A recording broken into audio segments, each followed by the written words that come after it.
আতা গাছে তোতা পাখি, ডালিম গাছে মৌ, ভালোবেসে মনের মতো আনলাম ঘরে বউ। টমি নামে ডাকলে আমায় আমি ডাকি ভৌ ভৌ, কবিতা ছেড়ে ফর্দ লেখাও শেখালো সেই বউ।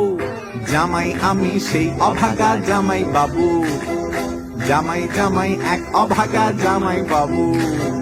বউ খাবে আজ মটন কষা, টেনশনে তাই মন, ভালো না হলে মধুর ভাষা বাজবে সারাক্ষণ। হ্যাঁ, চাপ বাড়ছে দিনে দিনে, বউয়ের মিলিটারি ট্রেনিং এ, ঘর গুছিয়ে অফিস যাওয়া, রোজ রান্না করে খাওয়া, তবু কপালে শুধুই গালাগাল গালাগাল জোটে। হায় বল কি করে রাখি বউয়ের মন, সারাক্ষণ বকেই যায়, তবু কপালে শুধুই গালাগাল গালাগাল জোটে। হায় বল কি করে রাখি বউয়ের মন, সারাক্ষণ বকেই যায়।